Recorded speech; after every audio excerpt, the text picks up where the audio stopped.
할렐루야. 오늘 새벽에도 주님 주시는 은혜와 평강이 저 여러분 가운데 함께 하실 줄로 믿습니다. 영상을 통해 예배하시는 그 자리에도 같은 은혜가 흘러갈 줄 믿습니다. 오늘 말씀의 제목은 하나님께서 원하시는 사랑의 관계입니다. 하나님께서 원하시는 사랑의 관계. 1장은 호세아와 고멜의 결혼이 주제였다면 2장은 하나님과 이스라엘과의 관계를 결혼의 비유에서 설명하고 있습니다.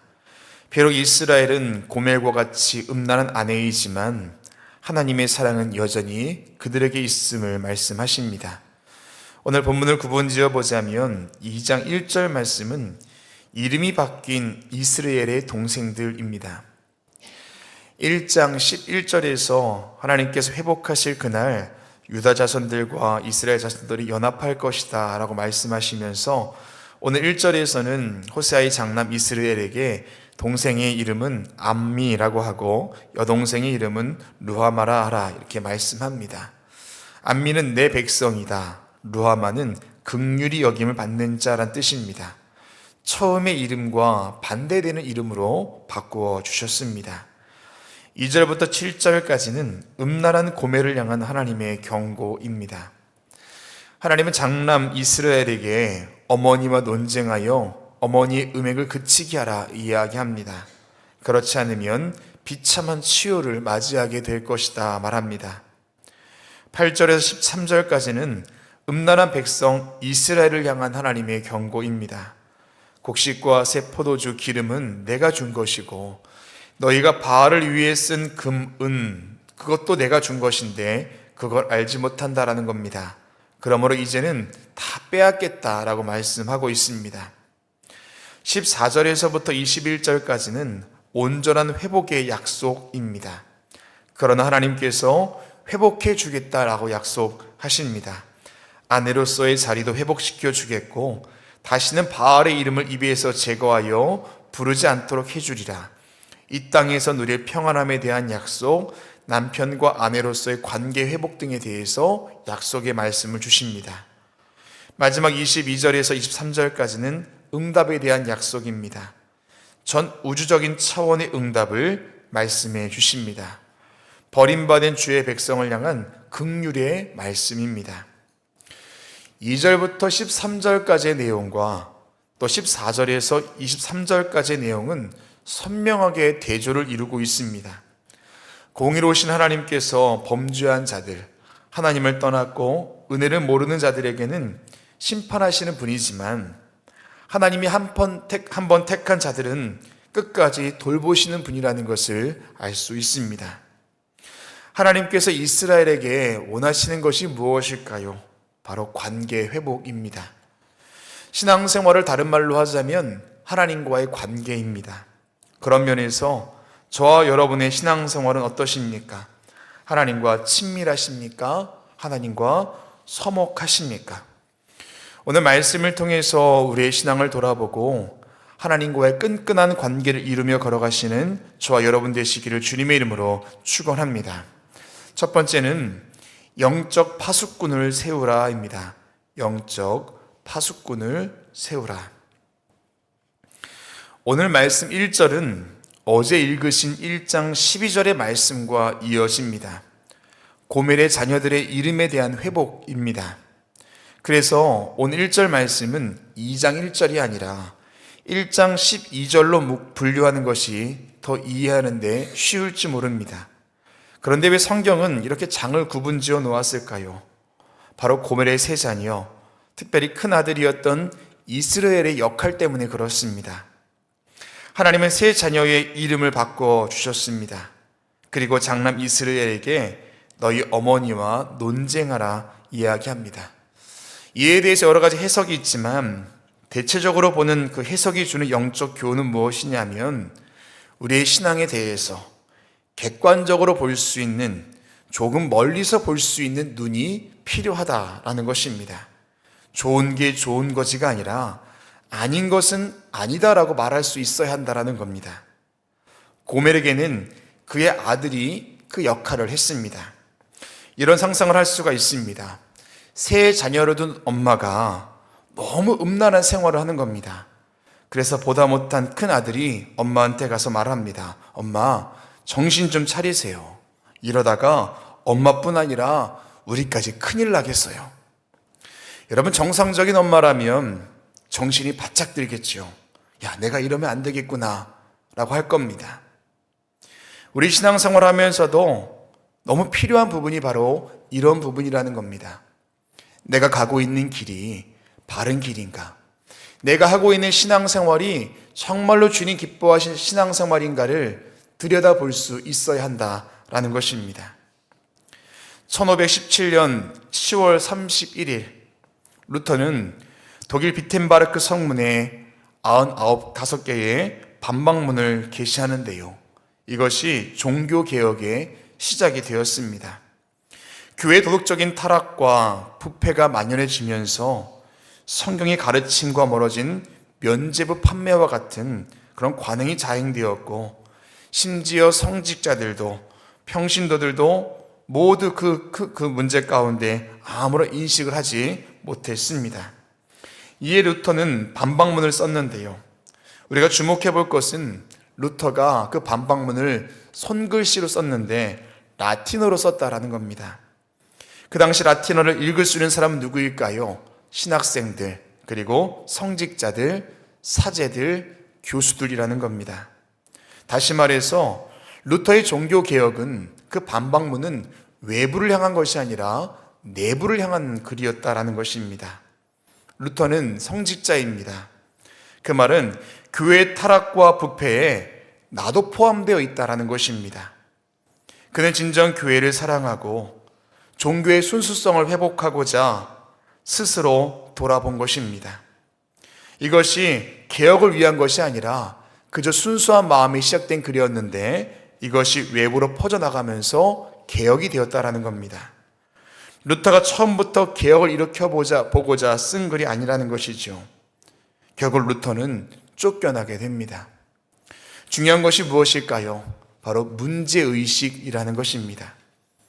사랑하는 여러분, 우리의 신앙을, 내 신앙을 있는 그대로 볼 수 있는, 때로는 객관적으로 볼 수 있는 영적 파수꾼이 저와 여러분 가운데 있어야 할 줄로 믿습니다. 여러분, 특별히 그런 마음 하나님 나에게 주십시오. 그 눈이 나에게 있게 해 주십시오라고 여러분 기도할 수 있는 저와 여러분 되시기를 주님의 이름으로 축원합니다. 두 번째는 거친 들에서 신앙의 회복을 이루라입니다. 거친 들에서 신앙의 회복을 이루라. 오늘 말씀드린 것처럼 오늘 분위기의 반전은 14절에서부터 시작됩니다. 앞전에서는 하나님의 경고의 메시지였다면 14절 이후에는 회복의 메시지입니다. 14절 말씀에 그러므로 보라 내가 그를 타일러 거친 들로 데리고 가서 말로 위로하고 라고 되어 있습니다. 하나님이 고멜을 또한 이스라엘을 거친 들로 데려가겠다라고 말씀하고 있습니다. 거친 들이라는 말은 미드바르입니다. 말 그대로 광야라는 뜻입니다. 광야가 주는 영적 교훈에 대해서 우리가 너무 잘 알고 있는데요. 오늘 본문이 주는 거친 들도 같은 의미로 쓰이고 있습니다. 광야의 가장 큰 특징이 무엇입니까? 오직 하나님만 바라보는 곳, 아무것도 의지할 것이 없는 곳, 그래서 하나님께만 집중하는 곳이 바로 광야, 거친 들입니다. 출애굽 당시 이스라엘 백성들은 광야에서 그렇게 40년을 지냈습니다. 지금도 유대인들은 초막절이 되면 광야에서 그 한 주간을 그곳에서 보내기도 합니다. 민족이 가지고 있는 광야에서의 신앙을 잊지 않기 위해서입니다. 하나님은 그 거친 들에서 하나님과 이스라엘 백성들, 하나님과 고멜과의 그 관계를 회복하고자 하셨습니다. 그리고 15절 말씀, 제가 15절 말씀을 현대어 성경을 읽어드리겠습니다. 내가 거기서 그녀의 포도원을 되돌려주고 온갖 고난의 골짜기를 희망의 문으로 바꾸어 주리라. 마치 그녀의 젊은 시절 애굽에서 포로 생활할 때 내가 그녀를 해방시켰던 그 옛날과 같이 기쁘게 나를 사랑한다고 말할 것이다. 거친 들에서 주님께서 원하시는 모습이 바로 여기에 있다라는 겁니다. 근데 우리가 주목해 볼 표현이 있는데요. 14절 말씀에 보라 내가 그를 타일러라고 표현하고 있습니다. 여러분, 주님이 고멜을 타일러 주신다라고 이야기하죠. 타일러라는 말의 원형은 파타, 꽉 막힌 부분을 열어서 넓게 만든다라는 것입니다. 그래서 옛날 성경에서는 이 표현이 개유하여라고 표현하였습니다. 그런데 그것이 타일러라는 말로 다시 번역되었는데요. 설득한다, 유혹한다 라는 의미입니다. 여러분, 그런데 상황을 보자면요, 이게 타일러 일입니까? 이스라엘을 향한 하나님의 사랑이 보통 사랑이 아니라는 것입니다. 그리고 뒤에 이렇게 표현합니다. 거친들로 데려가서 말로 위로하고. 여러분, 말로 위로하고 이 말은 마음에 대고 속삭인다라는 뜻을 갖고 있습니다. 멱살 잡고 거친들로 데려가서 두드려 패도 용서가 될까 말까 하고 돌아올까 말까 한 음란하고 패역한 그들에게 주님은 타일러서 겨우 광야로 데려가고 거기서 마음에 대고 속삭이면서 용서해 줄게, 회복해 줄게 라고 말씀하신다라는 겁니다. 이게 보통 일입니까?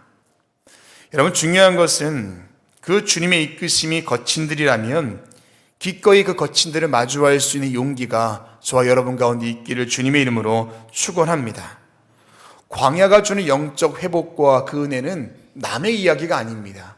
내 이야기가 되어야 한다라는 거죠.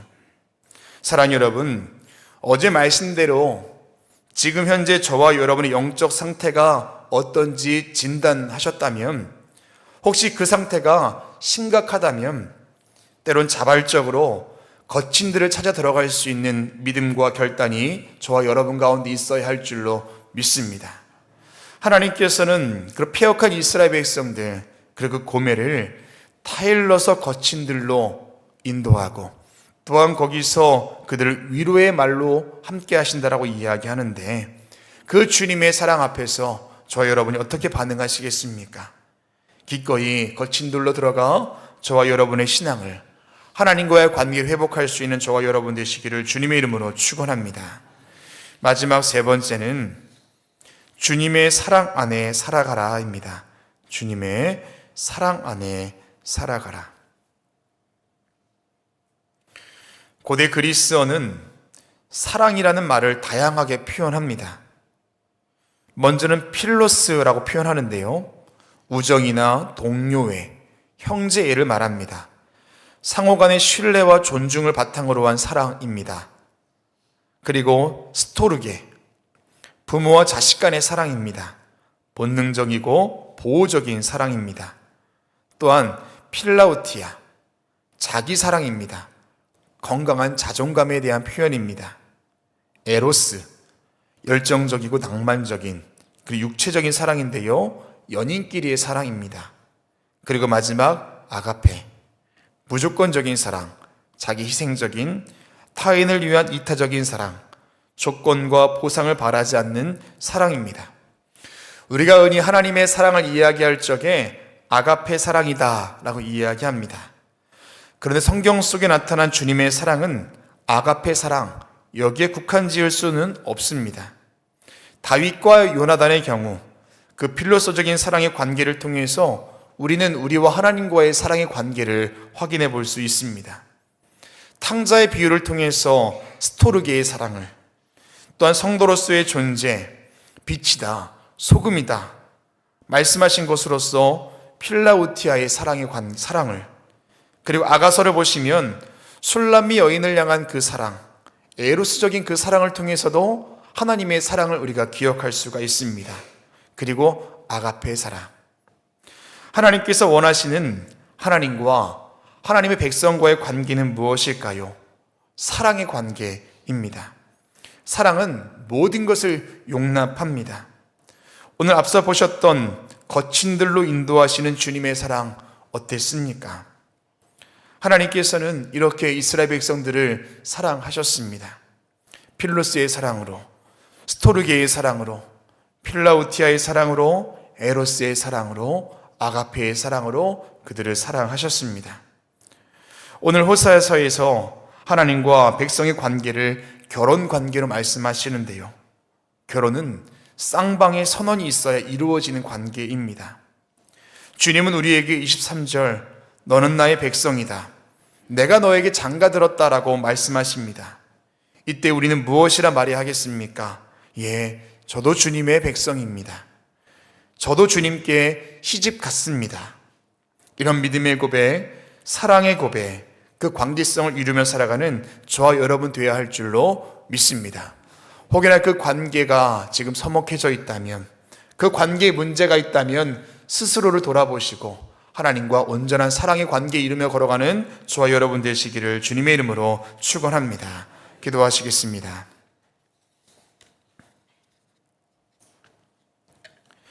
우리를 사랑하시되 끝까지 사랑하시는 주님, 때로는 삶이 분주하여서 우리의 마음의 중심이 흔들리면서 여러 가지의 마음을 빼앗기면서 그 주님과의 사랑에 온전하게 반응하지 못했던 우리의 모습을 돌아볼 수 있게 하여 주시옵소서. 주님이 원하시는 관계가 분명히 있는데 우리 또한 주님과 그런 관계에 맺으며 함께 믿음의 여정 걸어갈 수 있도록 축복하여 주시옵소서. 오늘 주님 앞에 나올 때 귀한 예물 드린 손길이 있습니다. 하나님께서 받아주시고 간절하게 써내려간 기도의 제목 위에 하늘의 뜻이 이루어지게 하여 주시옵소서. 중보하는 기도의 제목들이 있습니다. 오늘 이 새벽 우리가 기도할 때 하나님께서 함께 하시고, 부모로서 자녀를 위하는 기도, 자녀로서 부모를 위한 기도, 속장, 지구장으로서 속도원과 지구원들을 위한 기도, 내가 정말로 할 수 있는 최선의 마음을 다하여 하는 중보의 기도 제목 가운데 주님께서 함께하여 주시옵소서. 영상을 통해 예배하는 그 자리에도 주님께서 함께 하셔서 모든 상황과 처지를 주님 아시는 줄로 믿사오니 필요한 은혜로 함께 하시고 인도하여 주시옵소서. 예수님의 이름으로 기도합니다. 아멘.